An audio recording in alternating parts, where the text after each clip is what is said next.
Olá pessoal, eu sou a professora Diana Penso e esse vídeo é o segundo vídeo do assunto farmacocinética. Se você não assistiu o primeiro ainda, assiste que lá a gente fala de absorção e distribuição, que são os dois primeiros processos importantes da farmacocinética.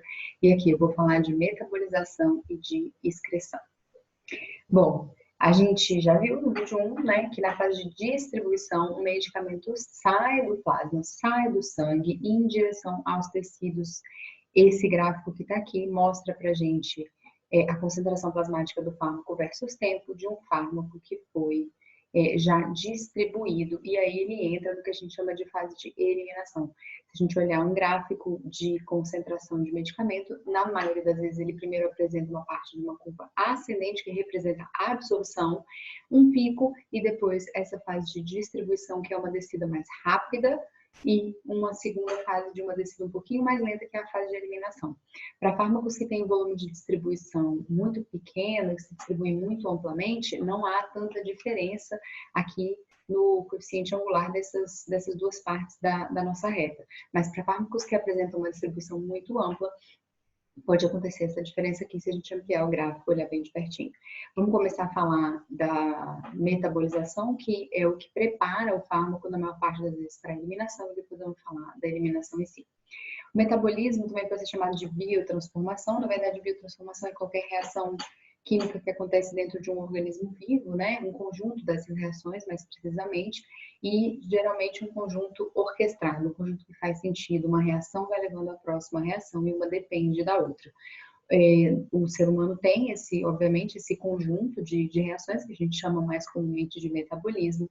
Esse sistema é preparado para lidar com as substâncias endógenas, com os alimentos, mas também vai atuar sobre os fármacos que o indivíduo tomar.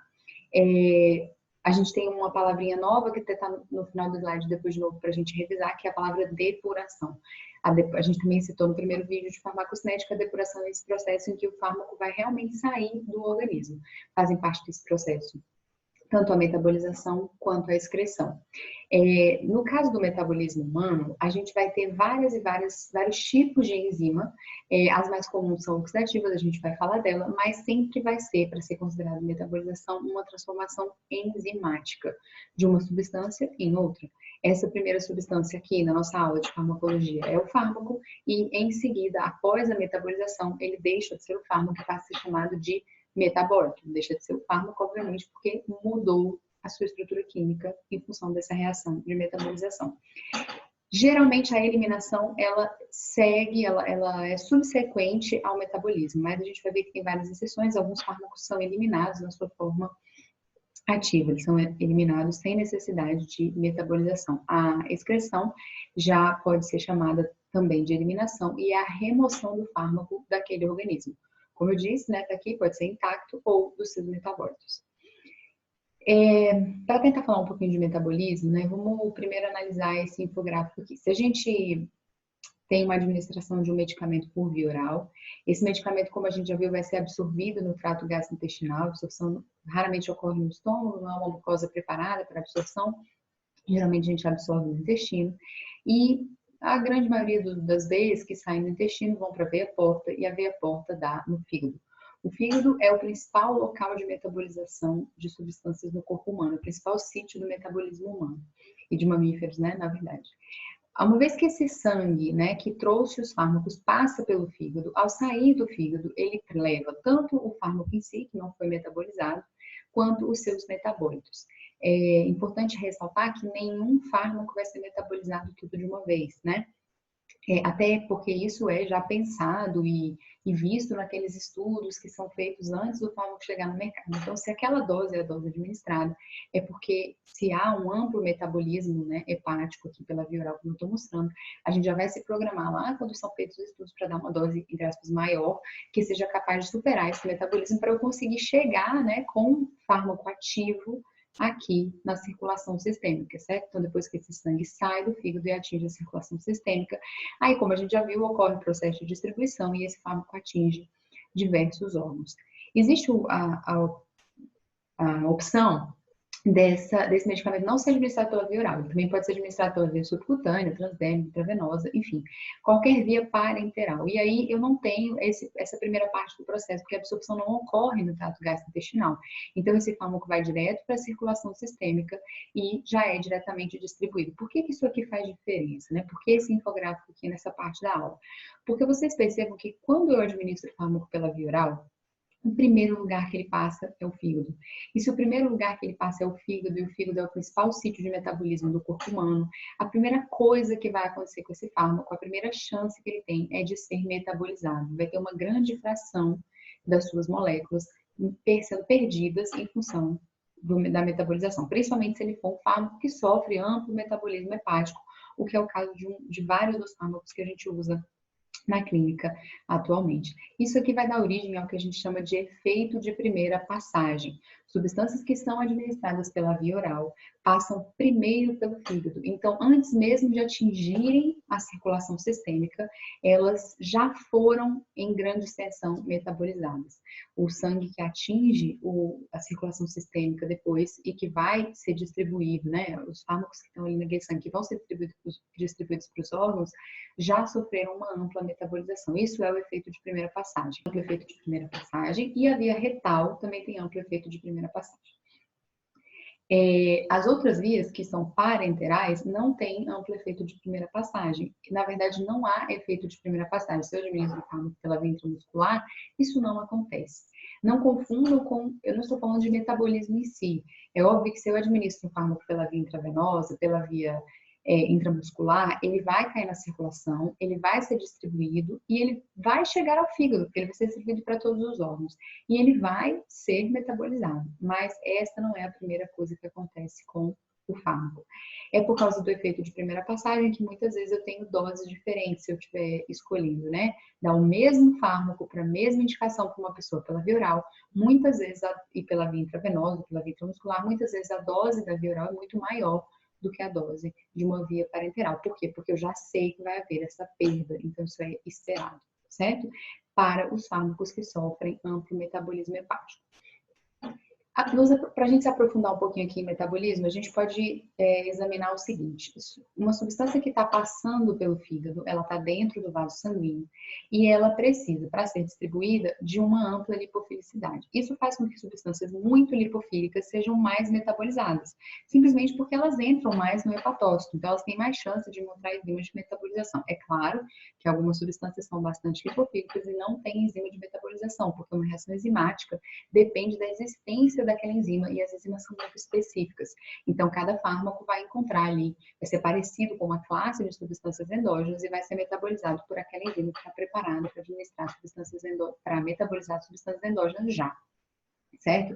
Mas todo fármaco que é mais lipofílico entra no hepatócito. Então, ele tem mais chance, porque tem mais chance de se distribuir, entra no hepatócito, tem mais chance de ser metabolizado. Fármacos hidrofílicos, ao contrário, eles vão passar pelos vasos sanguíneos dentro do fígado e eles têm dificuldade de se distribuir. Então, eles têm dificuldade de entrar no hepatócito, dificuldade de encontrar uma enzima que eventualmente os metabolize e tem dificuldade de sofrer metabolização. Isso é muito perfeito, né, para a forma como o corpo funciona, obviamente, porque substâncias hidrofílicas, entre aspas, não precisam ser metabolizadas, né, porque eu já consigo excretá-las. Quando elas passarem pelos rins, elas têm muito mais facilidade de serem excretadas no rim, que é o principal órgão de excreção. Substâncias lipofílicas lá nos rins têm uma chance muito grande de serem reabsorvidas, mesmo após participarem, já estarem infiltrados no glomerular.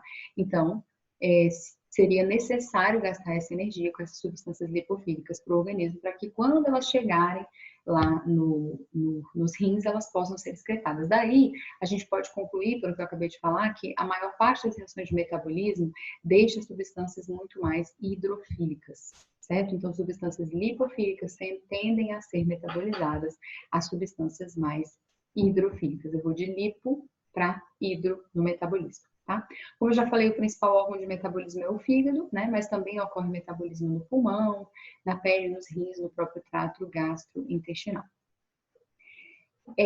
O metabolismo ele é dividido didaticamente em dois grandes grupos de reação, que a gente chama de fase 1 e de fase 2.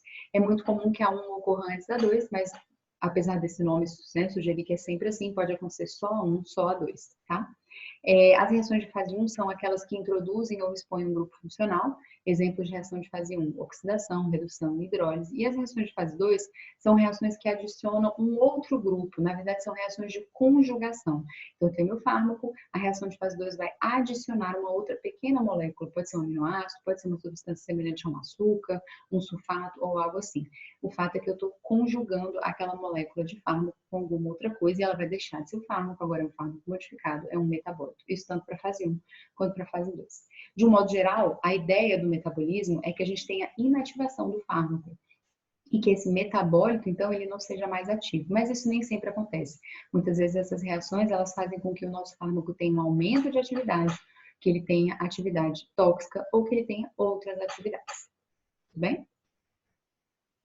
E aí a gente também precisa discutir os profármacos. Como eu disse, muitas vezes a reação de metabolismo, ela deixa os fármacos mais ativos. Quando isso já é previsto, quando isso já é esperado, eu posso ter um fármaco que eu administro na forma inativa, e já sabendo que ele vai sofrer um processo de metabolização, e aí após ser metabolizado, aquele meu fármaco fica ativo. Então eu tenho um pró-fármaco, aquele fármaco que está na minha mão, que está dentro do medicamento que eu estou administrando, ele é inativo, ele não serve para nada. Mas por que eu estou administrando? Porque eu já sei, já estudei as reações de metabolismo, já sei que na hora que a pessoa tomar, quando passar no fígado, quando passar em algum outro órgão de metabolismo, eu vou ter a metabolização, vou ter uma modificação química e aí sim aquele meu fármaco é o fármaco ativo, aquele que se encaixa lá no receptor, o fármaco ideal que eu preciso. Por que eu faria isso, né? Para que gastar essa energia?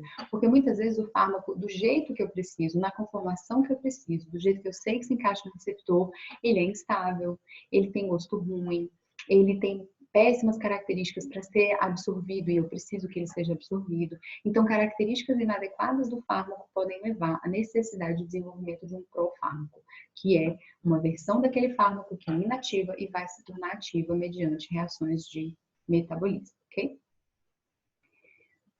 Esse quadrado, né, aqui, vermelho, está tentando mostrar para a gente o seguinte, olha, eu tenho o processo de absorção, de metabolização, que antecede o processo de eliminação, e está ignorando aqui o processo de distribuição para a gente focar no metabolismo, né?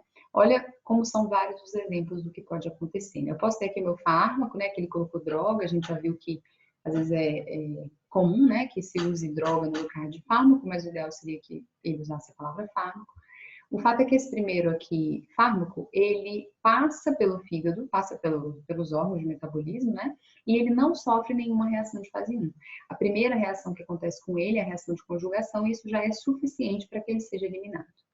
No caso desse segundo fármaco, podem acontecer duas coisas diferentes. Ele pode passar pela reação de fase 1, e essa reação de fase 1 pode acontecer de duas formas, né? Na primeira, que ele gera um metabólito com atividade modificada, mas ainda tem atividade, então se continuar circulando, ainda pode ser eficaz, ainda pode ser útil se encaixar no receptor. Nesse segundo exemplo, o metabólito já é inativo. Então, aqui eu tenho um metabólito ativo, aqui um inativo. E os dois, depois, no segundo momento, são conjugados, sofrem reação de fase 2, são conjugados a uma outra substância. E isso possibilita a eliminação.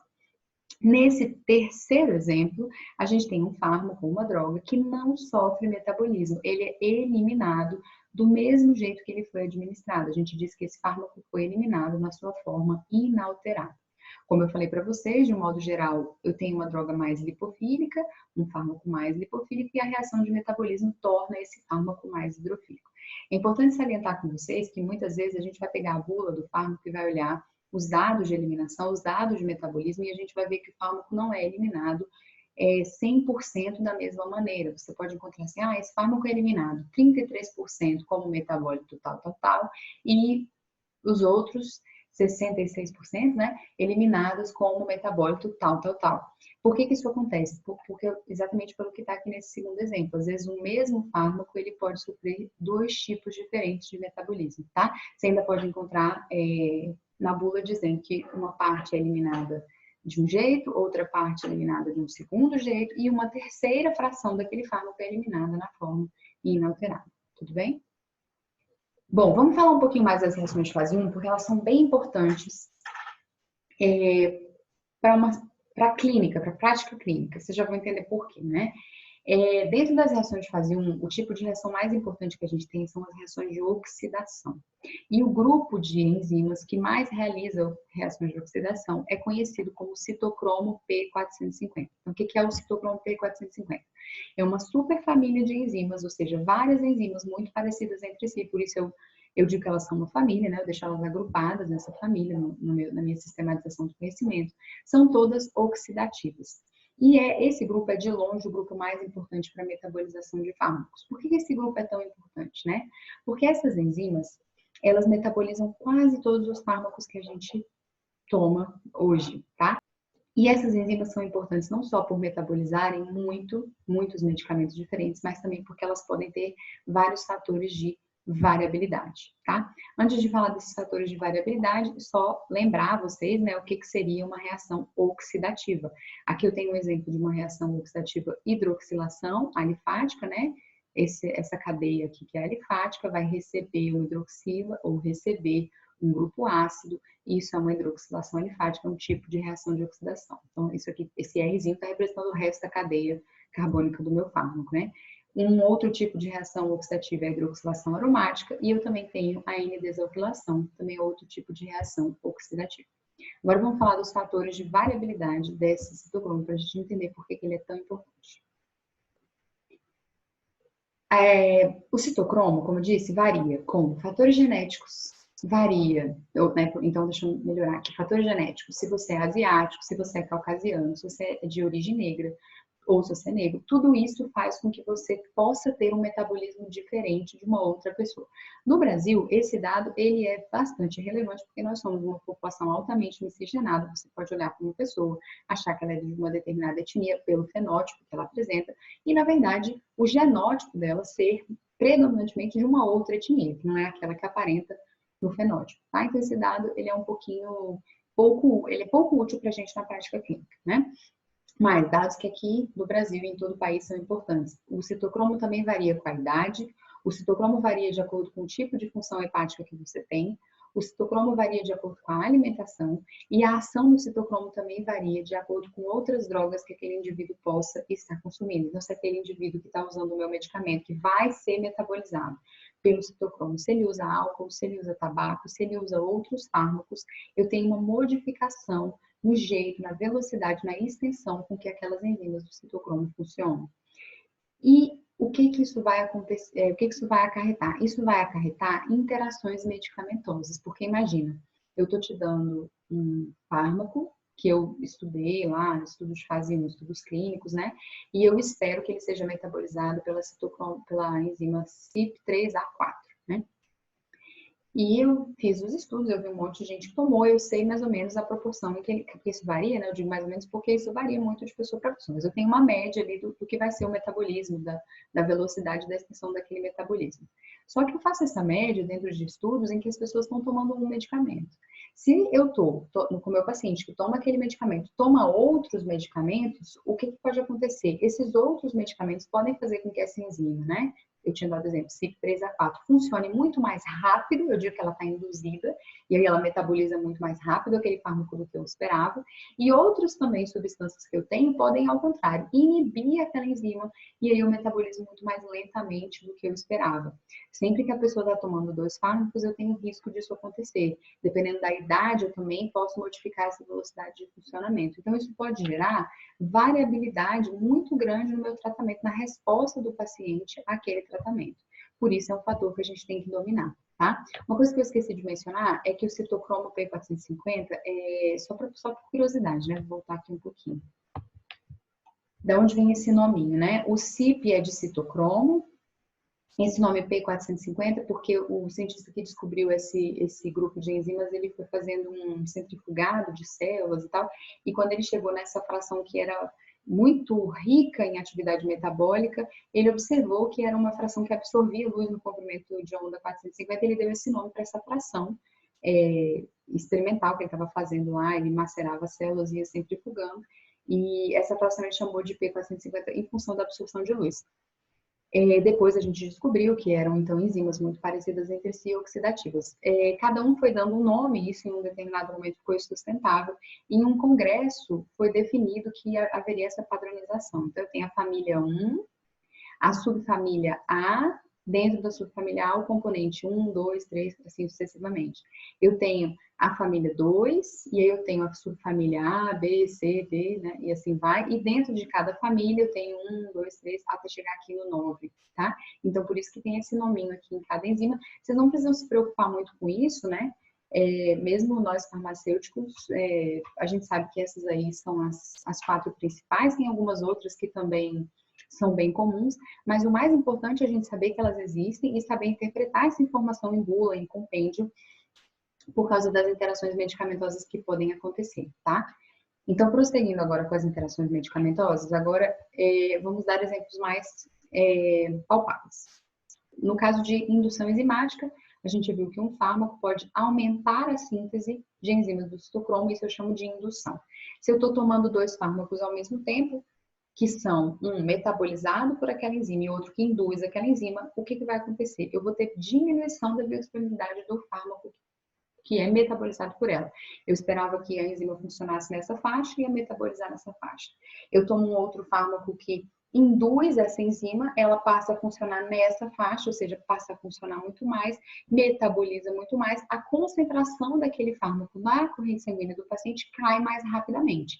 Então, aqui eu tenho uma diminuição de biodisponibilidade em função de uma indução enzimática. Ao contrário, se eu estou tomando 2 fármacos ao mesmo tempo, esse é metabolizado por uma enzima específica do citocromo, e eu estou tomando junto com outro fármaco que inibe essa enzima funciona menos, e aí eu não metabolizo aquele fármaco, a concentração plasmática dele demora mais a cair, se eu for tomando novas doses, ela vai até subir, né, e geralmente o paciente está tomando uma dose por dia, 2 doses por dia, conforme a posologia, e eu corro o risco de ter concentrações plasmáticas até muito altas demais, pode gerar até citotoxicidade, certo? Exemplos de fármacos que realizam indução enzimática são, por exemplo, poluentes, fármacos não, né? Fatores, e a fumaça do cigarro, e outros fármacos, agora sim, que inibem a atividade enzimática são a quinina, a cimetidina e o cetoconazol. Eu botei aqui pouquíssimos exemplos, mas são muitos, tá? Se vocês forem olhar para cada enzima dessa, você vai achar dezenas de fármacos que induzem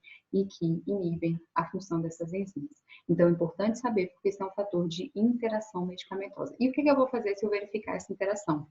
Se essa interação for leve, porque às vezes isso vai depender tanto da força com que essa interação acontece, né, com que esse fármaco induz realmente ou inibe essa enzima, quanto da janela terapêutica do fármaco que está tendo metabolismo induzido ou inibido.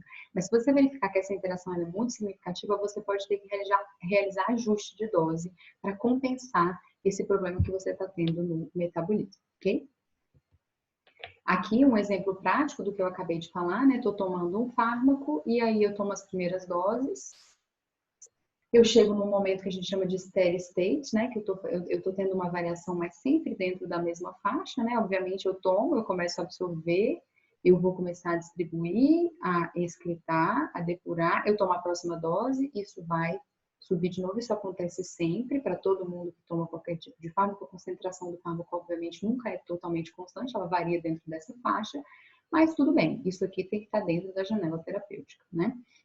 Agora, quando eu começo a tomar uma substância, por exemplo, que induz o metabolismo, uma outra substância que não está representada aqui no gráfico, que induz o metabolismo desse fármaco que está representado no gráfico, olha o que eu vou ter. Se as enzimas estão induzidas, eu estou metabolizando cada vez mais rápido. Mesmo que eu tome novas doses, não vai ser suficiente para me manter dentro desse intervalo que eu estava antes, e a concentração plasmática cai.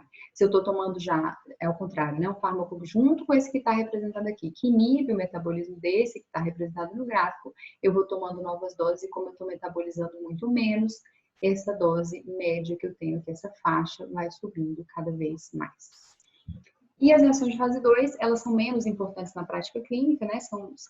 É mais uma informação para vocês terem, entenderem o que a gente vai ver em bula e tal, mas elas são reações de conjugação, né? Para cada tipo de grupo que pode ser conjugado, obviamente existe uma enzima, né? Então, as UGTs realizam reação de glicuronidação, ou seja, elas conjugam o fármaco ao glicurônio.